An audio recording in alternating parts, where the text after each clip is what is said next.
It's a lot of wines today. I have one, two, three.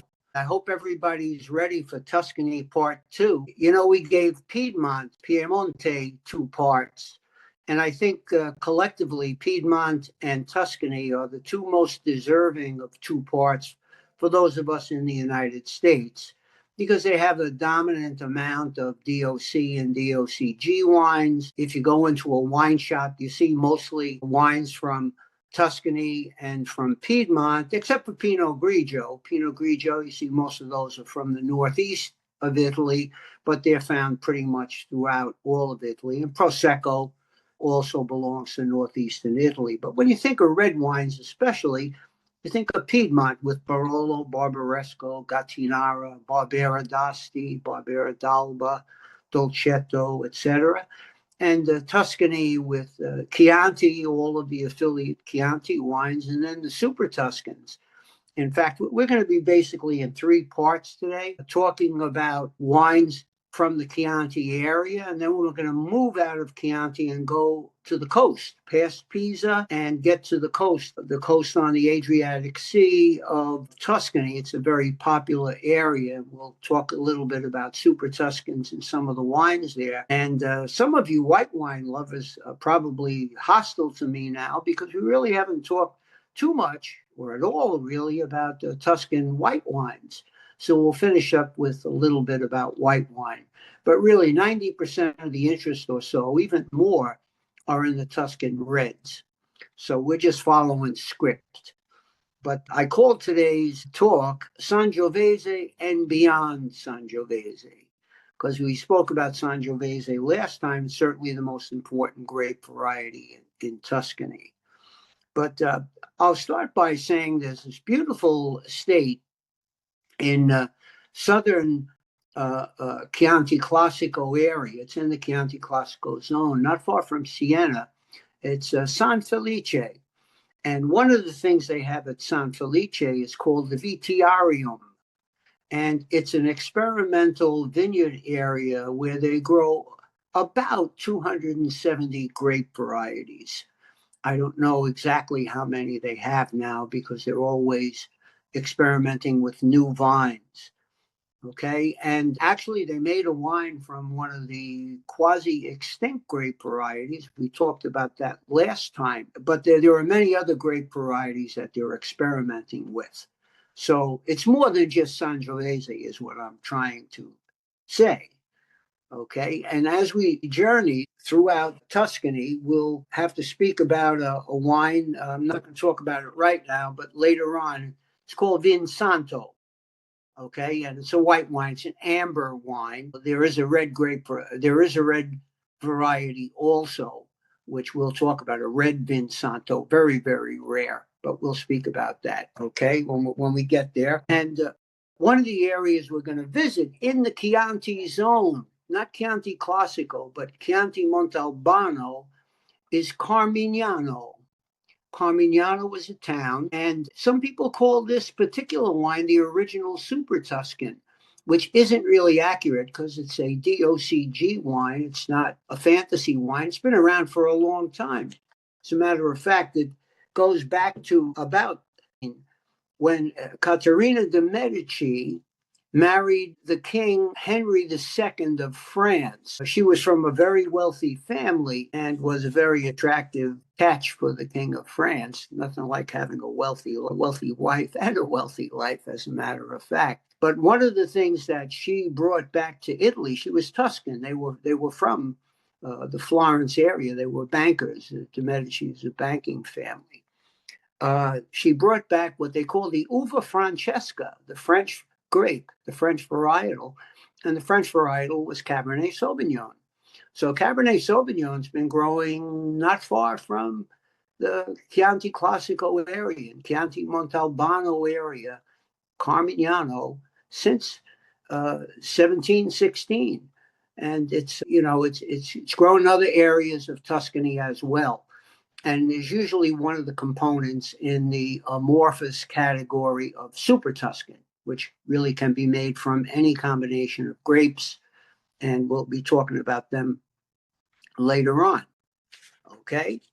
So that's the story on Carmignano. And moving along, I might as well tell you about Vin Santo. Why not, right? It's described as many as being an ideal dessert wine, certainly the dessert wine of Tuscany. But it's more than just the dessert wine because Vin Santo can be vinified and made to be dry.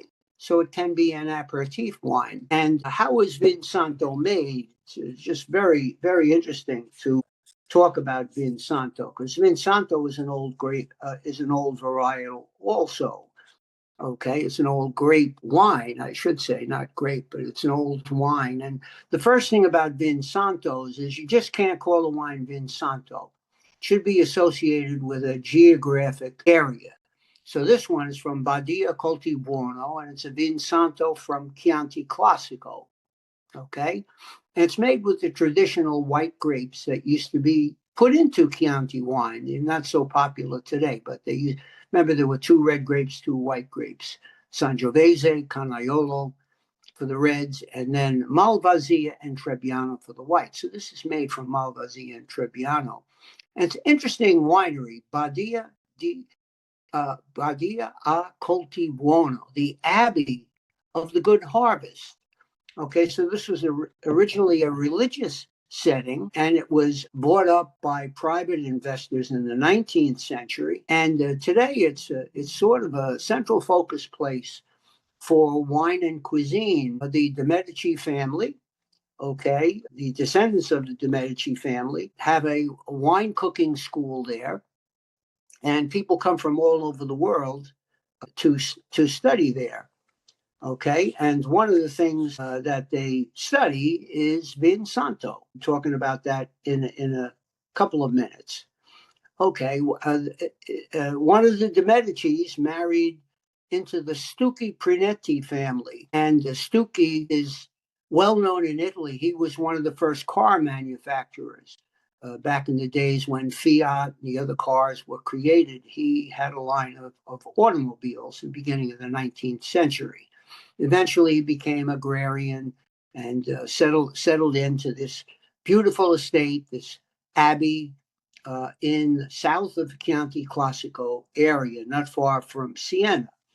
And his children, largely Emanuela Stucchi Prinetti, really runs the cooking school in the estate. Her brothers Paolo and Roberto are also involved seriously. It's a family operation. It's not just Emanuela. In fact, Roberto was the winemaker. Okay, but they're continuing the work of their father. And I should have mentioned this earlier. This estate was bought by the Giuntini family, Michele Giuntini, in 1846. So it's been around for a long time. In fact, we know it was a monastery dating back as far as 1051. So it's a very interesting property. And now I'll tell you something about Vin Santo wine. I know you're dying to find out. I've been telling you about this and I haven't said anything about it. Okay. Vin Santo, you can tell from the name, it sounds like holy wine. Okay. And it gets its name, Vin Santo, because there was a religious convention in Tuscany, and there was a bishop named John Bessarion, and he tasted the sweet wine from the area, and he said, "This reminds me of my wines from the island of Santos." And the people that heard him talk about the wines of Santos thought, and that's a Greek island, thought he was saying, this is a holy wine. This is a Vin Santo. So that's one of the stories about how Vin Santo got its name from this island, not far from Santorini, where there were both Turkish and Venetian influences. Okay, and Vin Santo is made almost in a religious fashion. The grapes are usually harvested around All Saints' Day, which is November 1st, and they're put on straw mats, which are called arelle, and they're left there to dry until Holy Week of the next year. So there's a long drying process, and it usually takes place under the ceiling, under the roof of the winery. Okay, so after the grapes dry, and some of them are affected by a kind of noble rot, they increase in sugar tremendously. and then they're lightly crushed, and they're placed in small barrels called caratelli. And caratelli were usually made of chestnut wood, but today they're made of either chestnut or oak. And the wine is put in these caratelli and aged under the roof of the winery. Sometimes, well, by law, it has to be for Chianti, for Vin Santo di Chianti Classico, it has to be 3 years.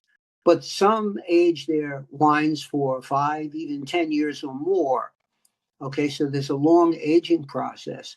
And sometimes the wine completely evaporates. And when they open up the barrels, there's no wine in there. Other times it's quite like a nectar, and it can be vinified to be dry or sweet. Okay, and most of the Vin Santo is white, or I'd rather call it amber. You can see the amber color here. But there's also a red Vin Santo called Occhio di Pernice, which means eye of the partridge. Now, I really never looked into the eyes of a partridge, but according to photos I've seen, they're sort of a pinkish reddish color. So these are prized wines, Vin Santo, Occhio di Pernice red, or the amber regular Vin Santo. And how are they used? They're used largely at the end of a meal with biscotti, with dried cookies. The most famous ones are from the town of Prato, which is not far from Florence. Okay, so they have the Vin Santo wine, and they have the biscotti, and they dip the biscotti in the Vin Santo. And this is a dessert. You need a light dessert because in Tuscany we usually have a bistecca fiorentina after a pasta dish. So you have a steak. So you want to have something light at the end of the meal. So it's a wine of hospitality. It's very important. And it's really not the only Vin Santo in Italy. There are Vin Santos from Marche. There's a zone in Marche, and there's one in Trentino called Vino Santo, and it's made from the Nosiola grape, and it's very good Vino Santo. So most of them are from Tuscany, from different zones in the Chianti area. Okay, the best one, beyond the shadow of a doubt to me, is Avignonese.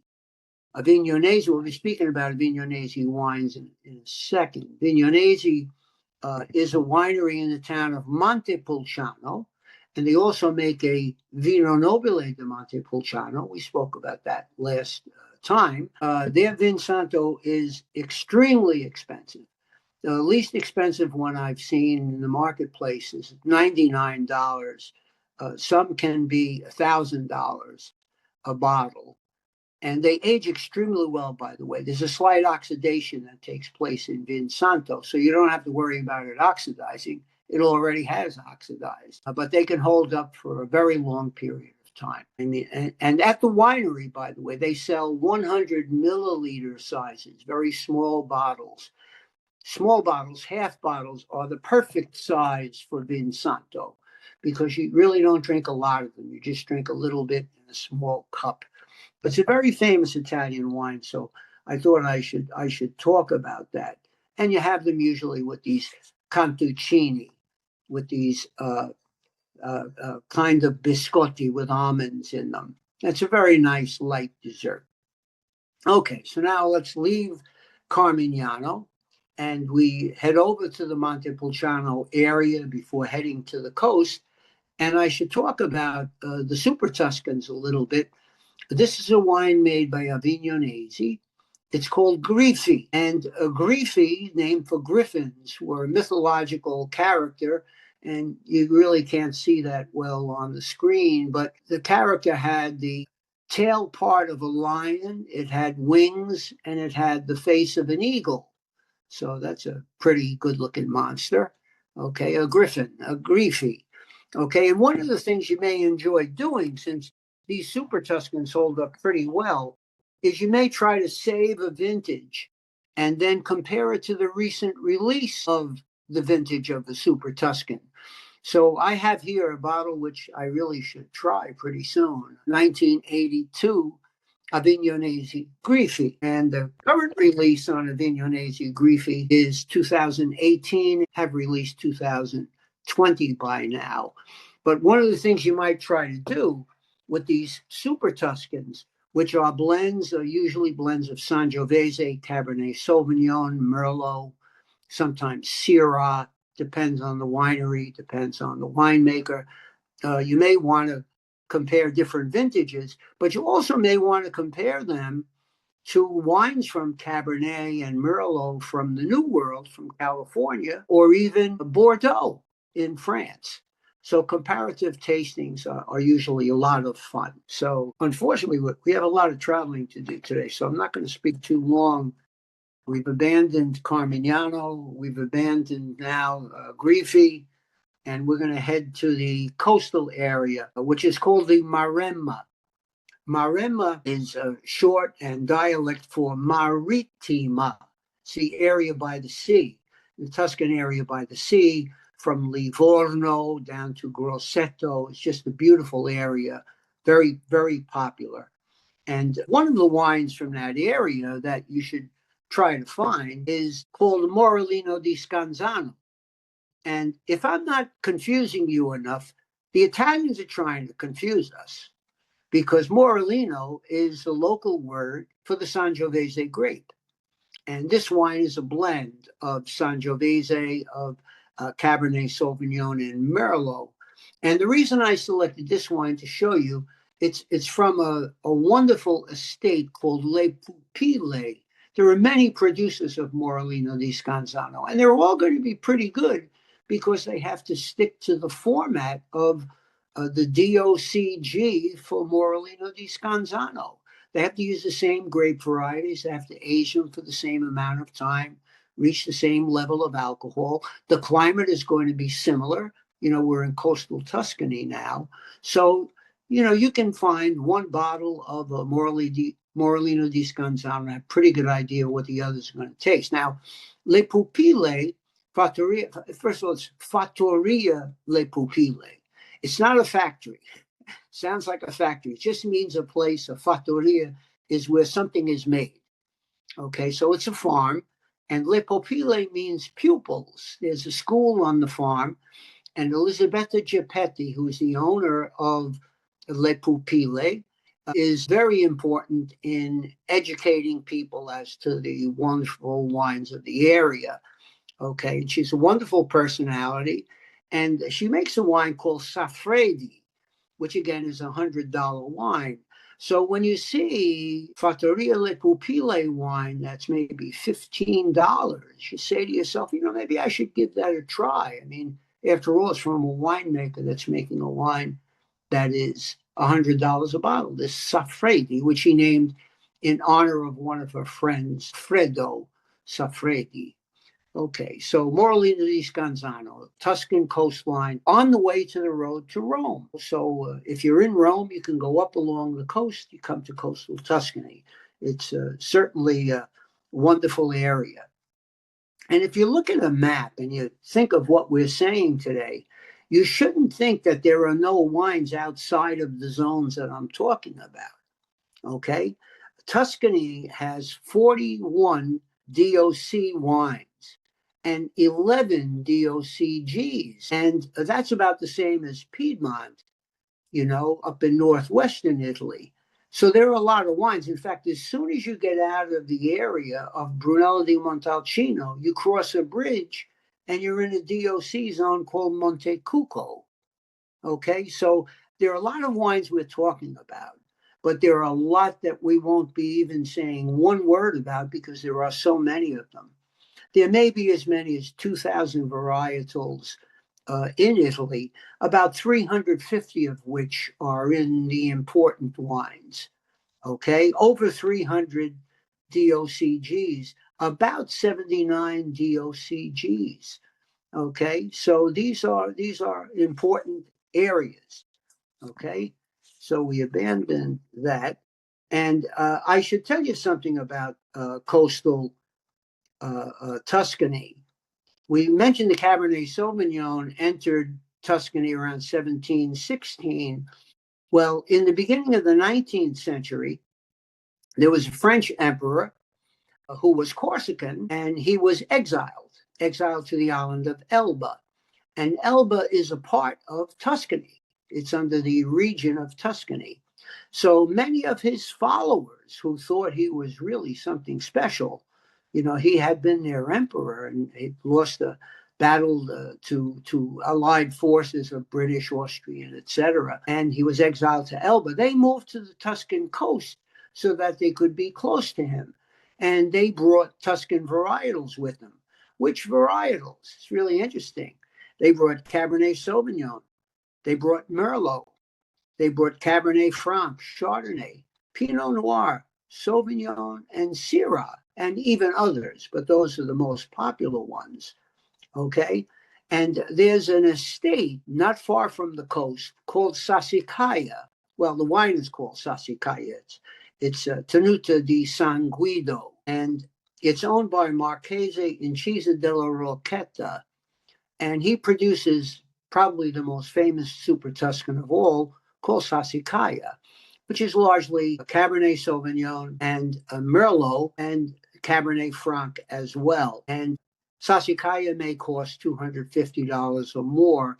I remember I bought the first bottles just as a curiosity for $15 a bottle in a wine shop in New York. I had just come from another wine shop and I bought 3 bottles of Chateau Mouton Rothschild, 1973. That was a year that Chateau Mouton Rothschild went from becoming a second classified growth, to a first growth. As far as I know, it's the only change ever in the Bordeaux rating system. And the owner of Chateau Mouton Rothschild got one of his paintings, a Picasso painting, to be on the top of the label of 1973. So I said, I have to try that. I had a little bit of money at the time, at $9.99 a bottle. That same bottle today is over $1,000 a bottle. So I was heading back to the PATH train to get back to civilization in New Jersey. And I passed the wine shop on 14th Avenue, and they had a wine I never saw before. It was called Sassicaia, and it was $15 a bottle. And I was already carrying 3 wines. I'm not that strong. And I said, I'll take a bottle of that. And the owner of the wine shop said, why don't you take 3? We're limited. We can't sell you more than 3, but you're never going to find this wine. So I bought 3 bottles. So that was my first Sassicaia, $15 a bottle. Now it's about $250 a bottle. Incisa della Rocchetta, I got to meet him. We got to be friends. He even has vineyards in South America. It's a global business now. But he was most famous because he owned horses. And one of his horses was Rebat, R-A-T. Probably the most famous horse. It was picked as the horse of the year of the 20th century. There was his jockey named Tessio was his partner in this. And I don't know much about horse racing, but this was a very famous horse. And he said he was losing so much money in the horse business, he started a winery to try to make some money to make up for it.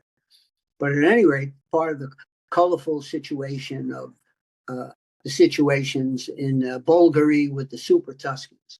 And Super Tuscans can be a blend of many different things, most famous of which are Cabernet Sauvignon, Merlot, Syrah, sometimes 100% of those varietals, or sometimes blended with Sangiovese. And they are really wonderful, wonderful wines. And I brought a couple. One that I like is La Serena. And just to show you, because you might think I know a lot about Italian wines, but I really don't. It's amazing how many things I don't know. And this very nice wine, I liked it very much. And I read the description on the back label, and they don't mention the varietals. So I actually wrote a letter, an email to the producer of the winery owned by the Castellani family, not far from Pisa. And I'm still trying to find out. Maybe one of the classes I'll find out, and I'll tell you what the grape varieties are in La Serena. I suspect it's Cabernet, Merlot, and Sangiovese, but I really couldn't tell. Okay, now here's another. We call them baby Tuscans sometimes because you can find the Super Tuscan that's $10, $15, $20. It doesn't have to be $100 or more. And this one is called Cepiano. And on the back label, they tell you all the important things. 85% Sangiovese, 10% Cabernet Sauvignon, 5% Merlot.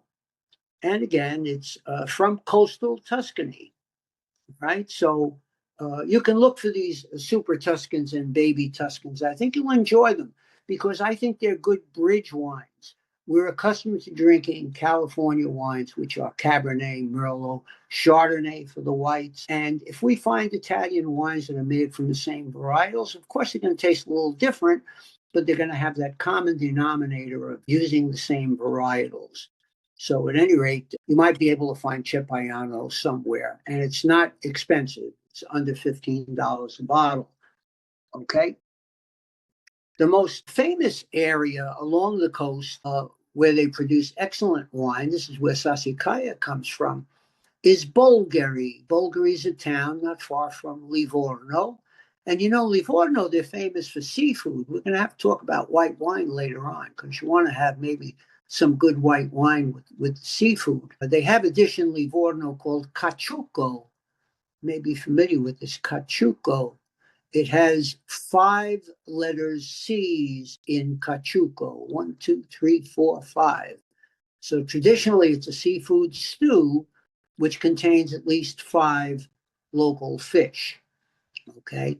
So far afield from this wine, this is Volpolo, which is a red, Cabernet Sauvignon and Merlot and Sangiovese, and extremely good wine. You may want to try to find that in the store. Not outrageously expensive. 2 years ago, it was about $20, $25. Now it's about $40 because it's becoming more and more popular. This is what's happening with Italian wines from a wonderful estate called Tenuta di Sepaio. It's a wine that's on the rise. And actually, it doesn't contain Cabernet. It doesn't contain Sangiovese. It's Cabernet, Merlot, and Petit Verdot. So Homer nods, and I apologize for saying that it's Sangiovese. And the next Super Tuscan I'll show you, the last one I'll show you, is called Cupole. And it's from a winery called Trinoro. And this is from an area of Tuscany not far from Umbria. So it's inland a bit in the Orcia Valley. And it's going to taste a little different from the Super Tuscans along the coast because the geography is different.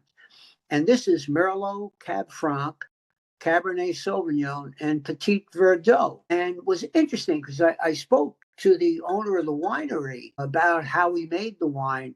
And one of the things he said about bottling, we don't realize these things fully, was that he wouldn't bottle until a certain cycle of the moon took place, the waning of the moon, because he feels the moon has atmospheric influences on wine. And if you bottle it at the wrong time, you can wind up with a cloudier wine.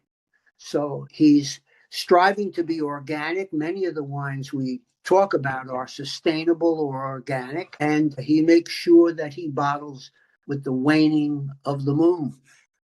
Okay. And now we should talk about whites. I mean, they do rosés and they do whites in Tuscany. And most of the whites are from either the traditional grapes, Malvasia and Trebbiano, or Chardonnay and Vermentino. And Vermentino is most important grape variety among the white wines of Tuscany. We'll talk about that in a second. But I have to give you the sort of granddaddy of the Tuscan whites, which grows in the Chianti Classico area, about midway between Florence and Siena, around the town of San Gimignano, the hills outside of the town. And they call San Gimignano the Manhattan of Tuscany. Always got a kick out of this. One time I was on the road driving between Florence and Siena, heading towards San Gimignano, and you look in the distance and you can see the towers of San Gimignano, and they remind you of skyscrapers. So that's why it's called the Manhattan of Tuscany, because these towers from a distance look like a skyline of skyscrapers. And the grape variety is called Vernaccia, and the town of San Gimignano. You see this a lot. Barbera di Asti. you know, Dolcetto di Alba, grape variety first, and then the name of the commune. So this is Vernaccia di San Gimignano, Vernaccia from the zone of San Gimignano. It's a DOCG white wine. It's a historic wine. In fact, we know Michelangelo said that this was a wine that had strength, and he actually said it bites. So it had this astringency, which is very good when you're having food because it has a good contrast to the fatty part of the fish or the you wouldn't have it with meat. It's a little too light with meat. And they also make a reserve of this white, which is pretty rare among Italian whites. But I'll tell you something about Vernaccia, since I haven't confused you enough, is that Vernaccia, the name of the grape variety, means the local grape. There are other Vernaccias. There's a Vernaccia in Sardinia called Vernaccia di Oristano, and it's not related to Vernaccia di San Gimignano. Okay, it's not a Tuscan Vernaccia; it's a Sardinian Vernaccia, and they make a wine. It's almost like a sherry. It's a very nice wine. And in Marche, they make a wine called Vernaccia di Serra Petrona. I've only had this a few times. It's actually a red grape variety. It's a red grape variety. So you have several grape varieties throughout of Italy. Local grapes called Vernaccia. The most famous is Vernaccia di San Gimignano. It's worth a search. You might be able to find some. Like most of the Italian whites, I'd recommend that you try it young. Okay. Vernaccia di San Gimignano was written about by Dante Alighieri, who was Tuscan, and also by Francesco Redi, also a Tuscan poet. And we mentioned Michelangelo spoke about it. So you can try it and you can see if it bites. Okay. I brought this wine to show my troops.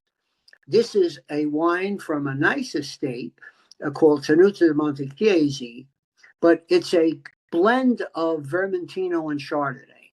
And I think those are the two most important grape varieties, white grape varieties in Tuscany. Okay, and we need to have a dynamic finish. So I'll try. I'm not so dynamic, but I'll try to be dynamic. Okay, we're gonna show you a wine called the Vista Mare, which means a view of the sea. So you can see this is from coastal Tuscany. It's from a winery called Camarcanda. And Camarcanda, it's sort of a little inside joke. It means the house of negotiations because this is a winery owned by the Gaia family, Gaja, probably the most famous wine family in all of Italy. Angelo Gaia is from Piedmont, and he reached a certain point where he was looking to make wines from outside of the area of Barbaresco, which was his center of operation. So he looked in Montalcino, he looked in actually other areas far more remote, but he came upon this parcel of land in coastal Tuscany, and eventually he bought it. It's called Camarcanda, and his children run the winery today. He has three children, a son and two daughters. He named one of his daughters Gaia, and he has a son and a daughter. And this is from the area called Castagneto Carducci. Carducci was an author from the area in Bulgari area in coastal Tuscany. I believe he won the Nobel Prize for literature. So they named the town where he was born after him, like Marconi, for example. When Marconi became famous, they named a town not far from Bologna after Marconi, the town he was born in. Okay. And this is a beautiful area, and the wine is extremely good. It's full and it's rich, and but not flabby. And it's a white wine that will age well. And since it's a Gaia wine, it's not going to be inexpensive, maybe $30, $40 a bottle. Okay, but it might be the most interesting white wine of Tuscany for you to try. Although there are many really good Vermentinos for you to try. Okay, so we have the sunny coastland of Bulgari giving us really wonderful red wines based on international varietals. And there are even a couple of whites The one that I recommend you buy whatever you can afford and whatever you like. But if you get a chance, maybe you can pick up a bottle of Vista Mare, the view of the sea, made by the Gaia family. Okay. And we're going to be traveling south in our next talk. We'll do Abruzzo. We'll go the other side of Italy. We'll go from to the Adriatic side from the Tyrrhenian Sea. We'll go to Abruzzo and Molise. Molise used to be part of Abruzzo, and eventually they broke off. And it's a small area. There aren't many wines from Molise available in the United States, but there are quite a few from Abruzzo, and I think we'll have a very nice session on that. And then we'll work our way south, get to the heel and the boot of Italy, and then we have to do the two islands. And then I think we should do some specialty stuff. Maybe talk about rosés, talk about maybe some of the fortified wines. We'll do some specialized kinds of things. The problem is, I've been doing this since 1971, and there are still new things. Just when you think you learned something, something new pops up. And that's the beauty of Italian wines. They're really wines of discovery. So I hope you found a couple today that you can discover, maybe some old friends that you were familiar with. And next time we'll talk about Abruzzo and Molise. So stay well and drink some good wine. That's what we're here for. Enjoy ourselves and celebrate. Thank you.